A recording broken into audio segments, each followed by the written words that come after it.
السلام علیکم ورحمۃ اللہ وبرکاتہ۔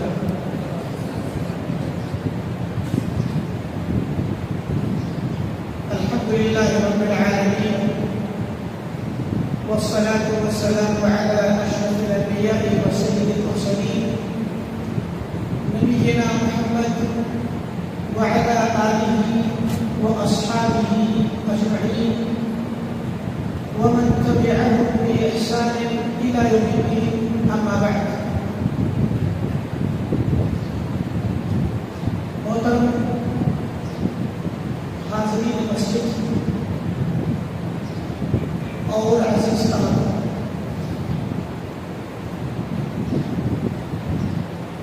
Abul Kalam Azad Islamic college centre نئی دہلی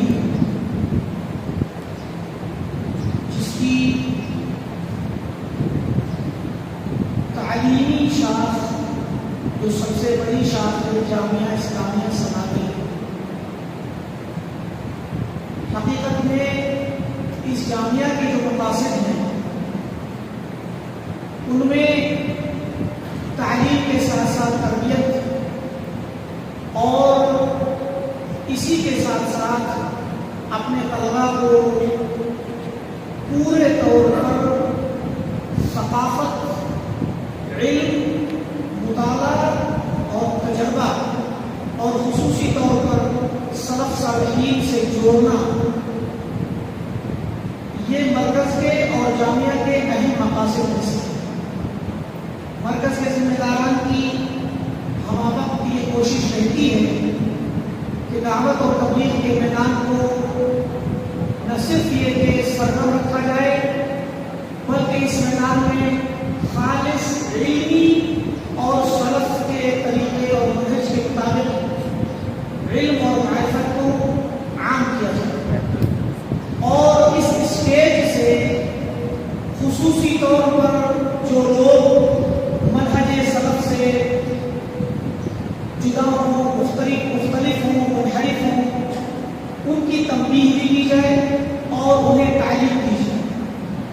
اسی سلسلے کی ایک کڑی ہے یقیناً صدر مرکز حفظہ اللہ کی کوششوں اور ان کی مسلسل تعلیم اور تنبیہ اور یاد دہانی کی یہ ایک علامت ہے جو آج الحمدللہ ہمارے درمیان ائمہ سلف میں سے ایک بہت ہی مشہور اور جلیل القدر امام علامہ شیخ الاسلام امام ابن تیمیہ رحمۃ اللہ علیہ کی ایک بڑی ہی عظیم الشان کتاب کا درس شروع ہو رہا ہے۔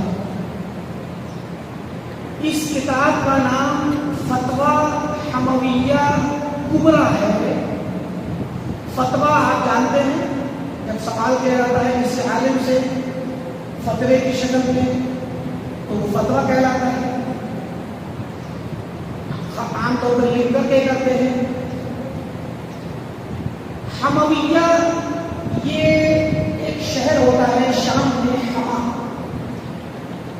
تو اسی شہر کے لوگوں نے سوال بھیجا تھا تو اسی شہر کی طرف اس فتوے کو منسوخ کر دیا گیا، یعنی گویا شہر حما والوں کا فتویٰ، شہر حما والوں کا فتویٰ، حما سے حمویہ، فتویٰ جو کہ مؤنث ہے تو حمویہ کبریٰ اس لیے کہا گیا کیونکہ یہ کتاب جب شیخ الاسلام امام ابن تیمیہ رحمۃ اللہ علیہ کے پاس سوال آیا تو شیخ نے پہلے تو لوگوں سے کہا کہ بھائی اور بھی علماء ہیں شام میں، ان لوگوں سے پوچھ لو،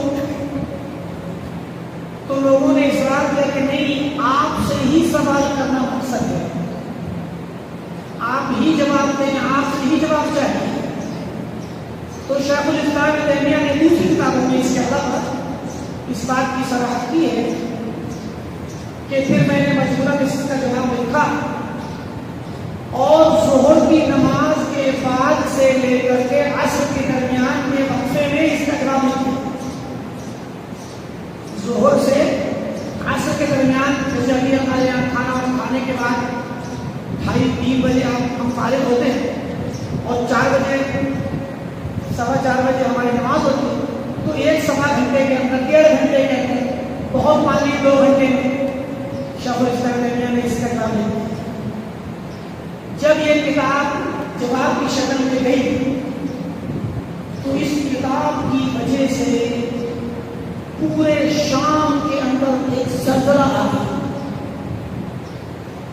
ایسے حالات جیسے جنگل میں آگ لگ گئی، بے چینی پھیل گئی، شور مچنے لگا، ابن تیمیہ کو کے خلاف آوازیں اٹھنے لگی، کیونکہ امام ابن تیمیہ نے سب سے پہلی چیز اس میں سوال کیا تھا؟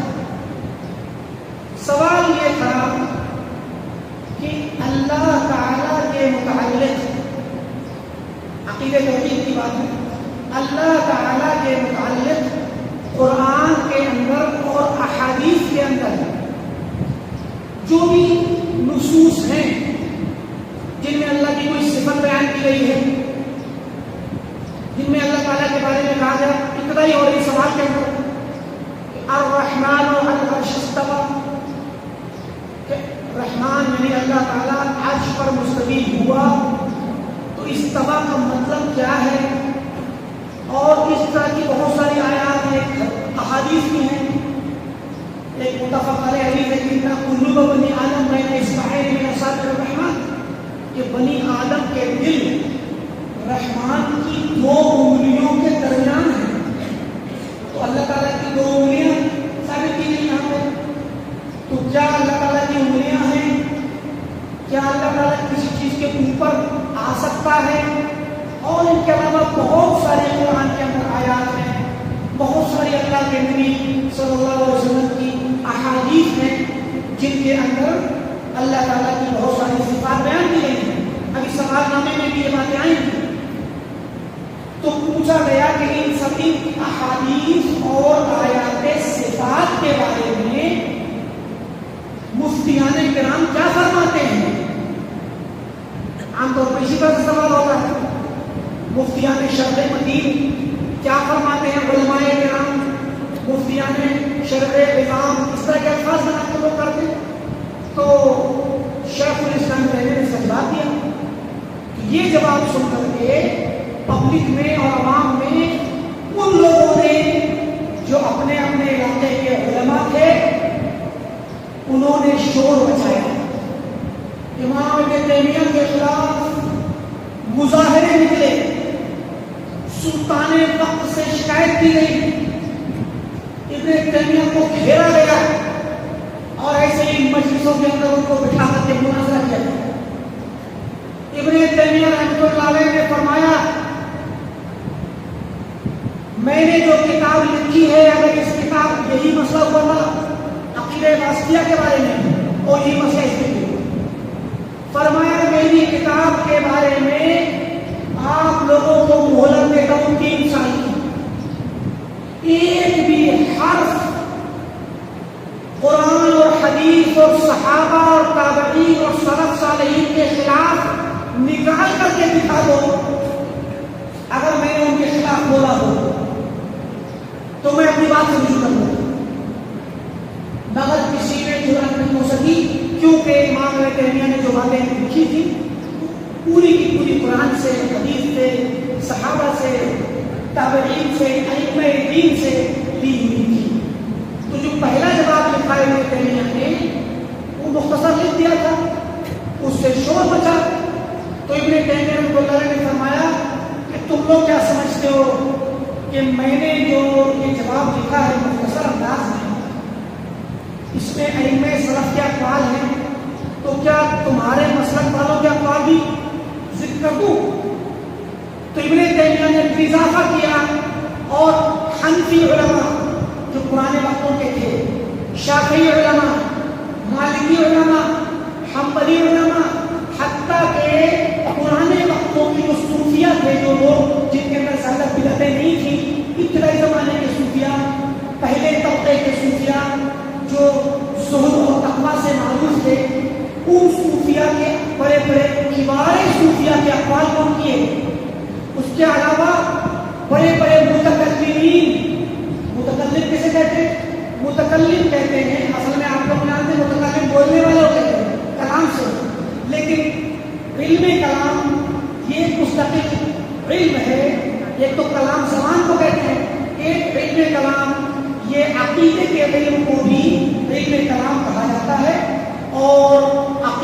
جو لوگ عقلی علوم سے ثابت کرتے ہیں، فلسفے سے، منطق سے، منطقی علوم سے، ان کو متکلم کہا جاتا ہے۔ اور یہ عموماً اشعری علماء، ماتریدی علماء اور ان کے علاوہ دیگر بہت سارے متکلمین جو پرانے وقتوں میں گزرے ہیں، بڑے بڑے ائمہ، امام الحرمین ابو المعالی الجوینی اور فخر الدین رازی اور امام غزالی اور ان کے علاوہ بہت سارے علماء ہیں جو متکلمین کہلاتے ہیں، ان لوگوں کے بھی اقوال نوٹ کیے اس کتاب میں بعد میں۔ تو جب بعد میں اضافہ کیا تو ظاہر کیا کہ جو باتیں میں نے کہی ہیں، جو قرآن میں ہیں، جو حدیث میں ہیں، جو صحابہ نے کہی، تابعین نے کہی، ائمہ دین نے کہی، وہی تمہارے حنفی علماء نے بھی کہی، شافعی علماء نے بھی کہی، مالکی علماء نے بھی کہی، حنبلی علماء نے بھی کہی، متکلمین و صوفیہ نے بھی کہی۔ مگر ایسا نہیں ہے کہ تمام حنفی علماء نے کہی، تمام شافعی نے، بلکہ شافعی علماء کے محققین علماء نے کہی، حنفی علماء کے محققین نے کہی، لیکن عام احناف، عام شافعی لوگ، عام مالکی لوگ ان چیزوں کو نہیں مانتے۔ مسئلہ کیا ہے؟ مسئلہ یہ ہے اللہ تعالیٰ نے قرآن نازل کیا، قرآن عربی زبان میں نازل ہوا، بلسان عربی مبین، عربی زبان مبین، واضح، صاف ستھری، کلیئر عربی زبان کے اندر قرآن نازل کیا گیا۔ اہل عرب جن کے درمیان قرآن نازل ہوا وہ قرآن کو سمجھتے تھے، عربی زبان کو سمجھتے تھے، صحابہ کرام اہل زبان تھے، وہ قرآن کو سمجھتے تھے۔ اللہ تعالیٰ نے قرآن میں اپنا تعارف کرایا، اپنی صفات بیان کی، انہی میں سے ایک استوا بھی ہے۔ آسمان دنیا پر اللہ تعالیٰ کا آنا، قیامت کے دن آنا، وجاء ربک والملک صفا صفا۔ تو اللہ تعالیٰ نے قرآن کے اندر اپنی صفات گنائی، اللہ کے نبی صلی اللہ علیہ وسلم نے احادیث کے اندر اللہ تعالیٰ کی صفات گنائی۔ صفات کسے کہتے ہیں؟ صفات کہتے ہیں کسی کی خوبیاں۔ ہم میں سے ہر شخص کی ایک کوئی نہ کوئی صفت ہے، لمبے ہو، بڑے ہو، چھوٹے ہونے، لمبا قد، چھوٹا قد ہونے، رنگ کے اعتبار سے کالے اور گورے ہونے کے اعتبار سے، یا مذکر اور مؤنث ہونے کے اعتبار سے، یا اب اگر ہم سب لوگ جو یہاں مسجد میں ہیں، ہم میں سے ہر ایک کی اپنی اپنی خوبیاں ہیں، علم کے اعتبار سے بھی خوبیاں ہیں، طاقت کے اعتبار سے بھی خوبیاں ہیں، ذہانت کے اعتبار سے بھی خوبیاں ہیں، یہ ہر کسی میں خوبیاں ہوتی ہیں۔ تو اللہ تعالیٰ کی بھی خوبیاں ہیں، اللہ تعالیٰ زندہ ہے، اس کی حیات ہے۔ قرآن میں کہا ہے اللہ لا الہ الا هو الحی القیوم، الحی، حی کہتے ہیں اس کو جو زندہ ہو۔ تو اللہ تعالیٰ زندہ ہے، یعنی اس کی ایک صفت یہ ہے کہ اس کے پاس زندگی ہے، حیات ہے۔ اس طریقے سے بہت ساری صفات اللہ تعالیٰ کی ہیں۔ کسی بھی چیز کی، یہ موبائل ہے، یہ میز ہے، یہ کتاب ہے، کوئی بھی چیز، ہر چیز کی اپنی اپنی صفات ہوتی ہے۔ اگر اس کی صفات ختم کر دی جائیں تو وہ چیز ختم ہو جائے گی۔ یہ موبائل ہے، اس کی صفت میں مستطیل ہونا ہے، لمبا اور چوڑا، تھوڑا سا چوڑا باقی لمبا، مستطیل۔ اب یہ مستطیل ہے۔ اگر کوئی کہے کہ میرے پاس ایسا موبائل ہے جو مستطیل نہیں ہے، اب مستطیل نہیں ہے، صفت ہم نے ختم کر دی، لمبائی ریکٹینگل جیسے کہتے ہیں۔ اب مستطیل نہیں ہے موبائل تو یہ ظاہر ہے کہ یا تو راؤنڈڈ ہوگا، سرکل بھی ہوگا، گول گول ہوگا، تو کہیں نہیں سرکل والا راؤنڈڈ بھی نہیں ہے، بیضوی ہوگا، بیضوی بھی نہیں ہے، مکعب ہوگا، اسکوائر میں ہوگا، اسکوائر بھی نہیں ہے۔ تو آپ کہیں گے تب آپ کے پاس موبائل نہیں ہے، کیونکہ موبائل اگر ہے یا قلم ہے تو قلم یہ لمبا ہوتا ہے، گول ہوتا ہے، یہ کالا ہے، کچھ سفید ہے، یہ صفتیں ہیں قلم کی۔ اگر کوئی یہ کہے کہ میرے پاس ایسا قلم ہے جو لمبا نہیں ہے، گول بھی نہیں ہے، کالا بھی نہیں ہے، کسی بھی کلر کا نہیں ہے، کالا نہ لال نہ نیلا نہ پیلا نہ ہرا نہ سفید، تو کسی بھی کلر کا نہیں ہے قلم، تو آپ کہیں گے بھائی آپ ہمیں بے وقوف بنا رہے ہیں، تو آپ کے پاس قلم نہیں ہے۔ کیوں؟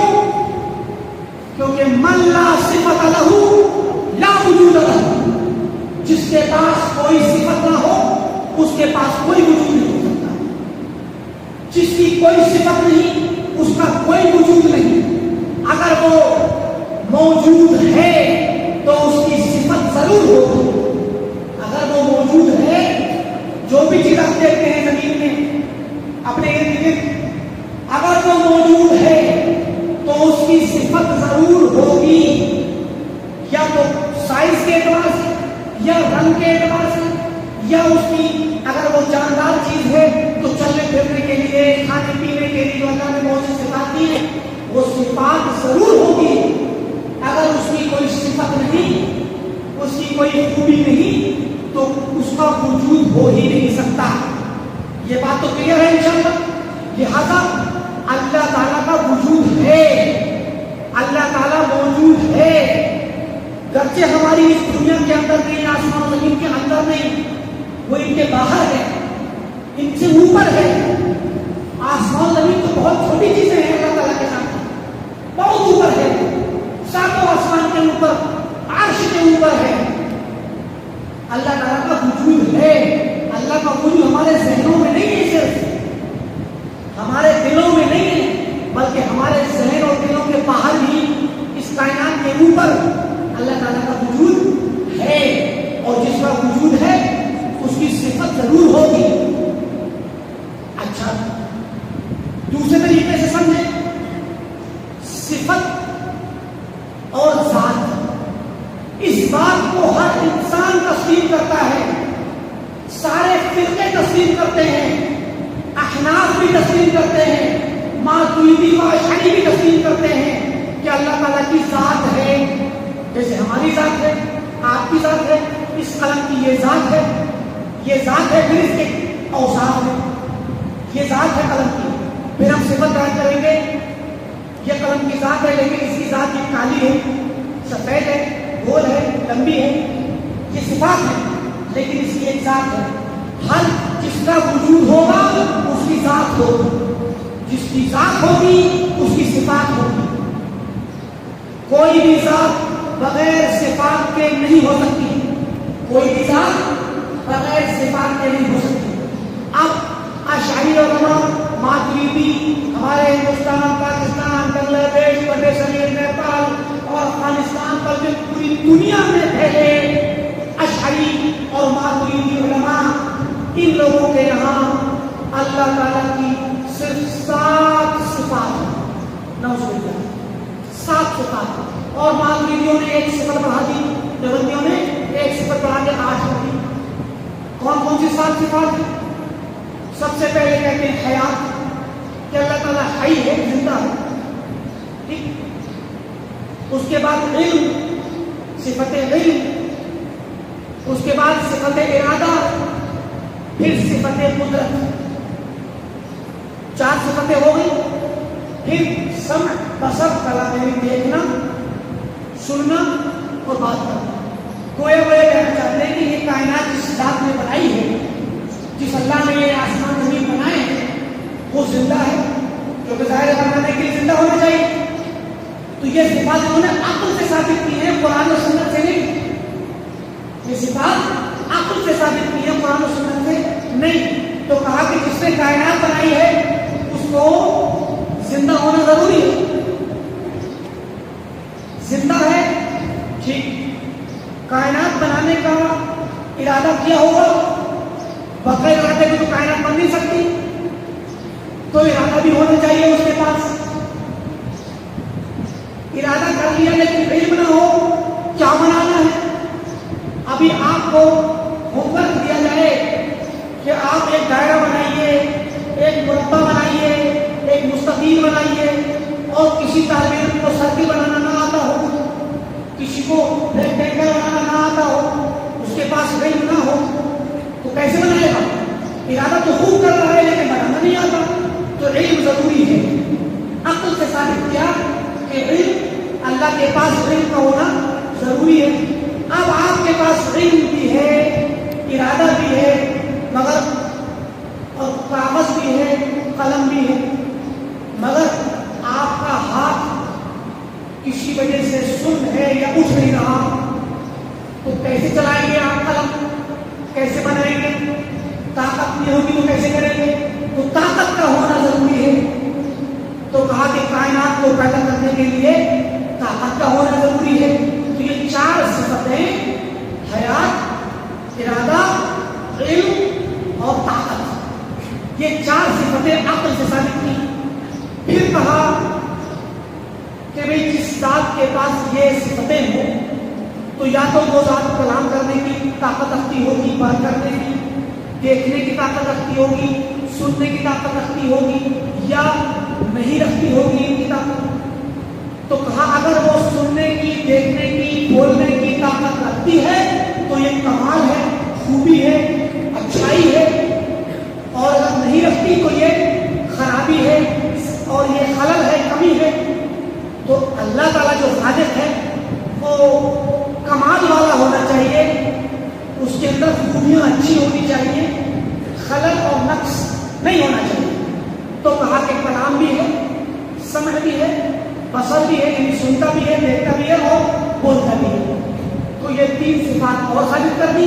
اس طریقے سے انہوں نے پوری دنیا کے تمام اکثریت مسلمانوں کی اشعری ہے. اشعری ایک نام ہے مکتب فکر کا، عقیدے کو سمجھنے کا ایک طریقہ ہے. آپ لوگوں میں سے بہت سے طلبا کے لیے یہ نام نیا ہوگا.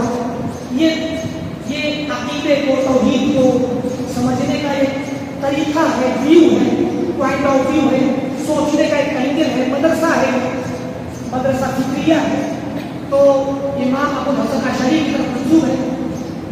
اور ماتریدی فرقہ جو ابو منصور ماتریدی کی طرف منسوب ہے، جنہیں ماننے والے ہمارے بر صغیر کے احناف ہیں، ان لوگوں کے یہاں یہ 7 صفات پائی جاتی ہیں. ماتریدی لوگوں نے ایک صفت بتا دی کہ بھئی اللہ تعالیٰ کے پاس حیات ہے، علم ہے، ارادہ ہے، قدرت ہے، کلام ہے، سمع ہے، بصر ہے. لیکن جب بنانے کا ارادہ کیا طاقت تو ہے. جب تک بنائے گا نہیں تو بنے گی کیسے؟ جب تک بنائے گا نہیں کائنات کو تو بنے گی کیسے؟ تو بنا دینا تکوین، صفت تکوین. کب بنا؟ یکون تکوینا.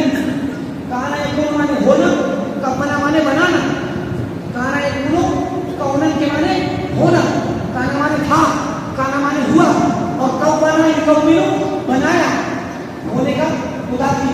تو کہتے ہیں کہ جو ہے صفت تکوین یہ اللہ تعالیٰ کی 8ویں صفت ہے. اب ان لوگوں نے 8 صفتیں ثابت مانی ہیں. باقی قرآن میں جتنی بھی صفتیں آئی ہیں ساری صفات کا انکار زبانی تو نہیں کیا، لیکن اس کے میننگ نکال کر کے تعریف کر دیا اور چھوڑ دیا. اس کو کہتے ہیں تعلیم.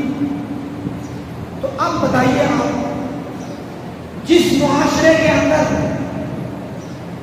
پڑھنے پڑھانے والے لوگ، طلباء اور علماء، عوام اللہ تعالیٰ کے لیے صرف 7 یا 8 صفتیں مانتے ہوں، اور وہاں اللہ تعالیٰ کی تمام صفات جو قرآن میں آئی ہیں اور حدیث میں آئی ہیں ان کو پیش کر دیا جائے تو کھلبلی تو بچے گی نا. اسی لیے شیخ الاسلام ابن تیمیہ رحمۃ اللہ علیہ کے خلاف کھلبلی مچی، مناظرہ ہوا، لیکن کوئی بھی شخص جواب نہیں دے سکا.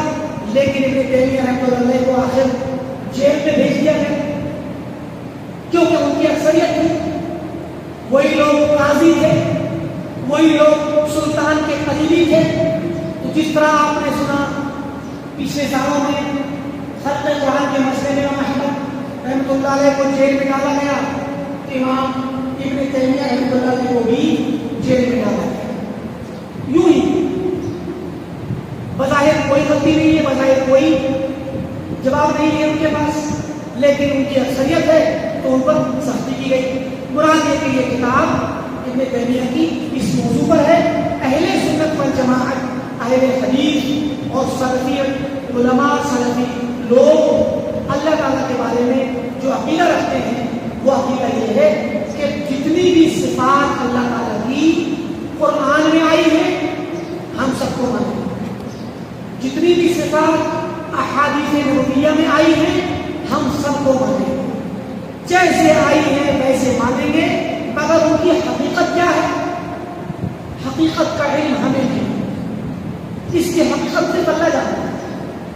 مثلا اللہ تعالیٰ عرش پر مستوی ہوا، استوا کا معنی ہوتا ہے جس کے اوپر آنا، اللہ تعالیٰ عرش کے اوپر آیا، عرش پہ قائم ہوا، مگر کیسے کھڑا ہے بیٹھا ہے ہمیں نہیں پتا، قرآن میں ذکر نہیں، حدیث میں ذکر نہیں، ہم اس کے پیچھے کیوں پڑے؟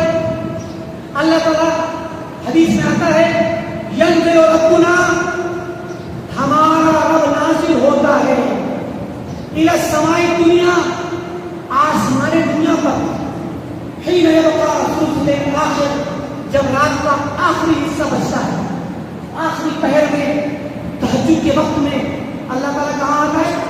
آسمان دنیا پر آتا ہے، نزول کرتا ہے، ینزل، آمنا وصدقنا، ہمارے نبی نے فرما دیا، حدیث صحیح ہے، ہم اس بات کو مانیں گے، ہمیں نہیں پتا وہ کیسے آتا ہے، کیسے اترتا ہے، کیسے آتا ہے، ہمیں نہیں پتا۔ ہم اگر اپنے اوپر سوچیں گے کہ ہم چھت پہ ہوں تو چھت پہ سے نیچے آنے کے لیے ہمیں سیڑھیاں چاہیے یا لفٹ چاہیے، سیڑھی چاہیے، کچھ نہ کچھ چاہیے، اگر چھت پہ سے نیچے آئیں گے تو چھت خالی ہو جائے گی، اور نیچے سے چھت پہ جائیں گے تو نیچے کی جگہ ہم جہاں پہ وہ جگہ خالی ہو جائے گی۔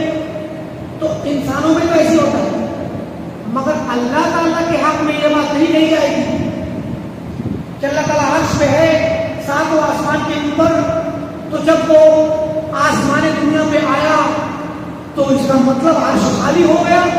نہیں، یہ نہیں کہہ سکتے۔ کیوں؟ کیونکہ یہ بات کہنے کا مطلب ہوا کہ آپ نے اللہ تعالیٰ کو اپنا سمجھ لیا، اپنی اوپر قیاس کر لیا، جیسے ہم چھت پہ سے نیچے آ گئے تو ہماری چھت خالی، ہم نیچے آ گئے، تو اگر اللہ تعالیٰ کو اگر ہم یہ بات کہیں گے کہ عرش سے نیچے اترنے کی وجہ سے عرش خالی ہو گیا، تو اس کا مطلب ہوا کہ ہم نے اللہ تعالیٰ کو انسانوں کی طرح سے مان لیا۔ یہ تشبیہ ہے، یہ کفر ہے، حرام ہے۔ اللہ کی قدرت اتنی تنگ اور محدود نہیں کہ اللہ تعالیٰ کو عرش سے آسمان پہ آنے کے لیے عرش چھوڑنا پڑے، وہ بیک وقت عرش پر بھی ہے اور آسمان پر بھی ہے۔ کیسے ہے ہمیں نہیں پتا، کیسے ہم کو نہیں پتا، ہمارا عقیدہ یہ ہے۔ لہذا یہ جو فتویٰ تھا اس کو تھوڑا پڑھ دیتے ہیں تاکہ ہمارا درس بھی شروع ہو جائے۔ یہ ہے اس کتاب کا سیاق۔ اس کتاب کو آپ لوگوں کے درمیان رکھنے کا مقصد قطعاً یہ نہیں کہ آپ اسے سننے کے بعد شور مچائیں اپنے محلے میں جا کر، اپنے خاندان میں جا کر، اپنے علاقے میں جا کر، اپنے گاؤں میں جا کر، اور کہیں کہ آپ لوگ اللہ کی صفات نہیں مانتے تو آپ لوگ قرآن کے منکر ہیں، حدیث کے منکر ہیں۔ قطعاً یہ نہیں، بلکہ آپ تمام طلباء علم سیکھ رہے ہیں تو علم کو سیکھیں اور علم کو ہضم کرنے اور اپنے اندر روکنے کی صلاحیت پیدا کریں، تاکہ دھیرے دھیرے بڑے ہونے کے بعد، سیکھنے کے بعد جب آپ کو پختگی آ جائے تو ایک وقت آئے جب آپ بھی درس دیں ایسے ہی، تو درس میں اس طرح کی باتوں کو رکھیں تاکہ علم کو سننے اور سنانے اور سیکھنے اور سکھانے کا طریقہ ہو۔ ورنہ اگر آپ جگہ گاؤں میں بیان کرتے ہیں ممبر پہ یا کسی جلسے میں تو لوگ آپ کو پہلے تو ڈانٹ دیں گے چھوٹے ہونے کی وجہ سے، اور پھر نہیں ڈانٹا یا آپ اگر بڑے ہو گئے ہیں یا ہو کر کے کہیں گے تو لوگ آپ سے مناظرہ کریں گے۔ تو مناظرے سے عموماً بچنا چاہیے، کیونکہ اہل بدعت کا یہ ہتھیار ہے۔ اہل بدعت کیا کرتے ہیں؟ مناظرے کی مجلس قائم کرتے ہیں، اور مناظرے کی مجلس میں آپ کو بھولے بھالے، آپ سوچتے ہیں کہ ہم سچ بات کہہ دیں گے، مگر وہ لوگ سچ بات سننے نہیں آتے، وہ مناظرے میں شور مچا کر کے اپنی بات کہہ دیں گے، آپ کی سنیں گے نہیں، شور مچا کے ختم کر دیں گے اور کہیں گے سامنے والا وہابی بات کہہ نہیں پایا، ہم مناظرہ جیت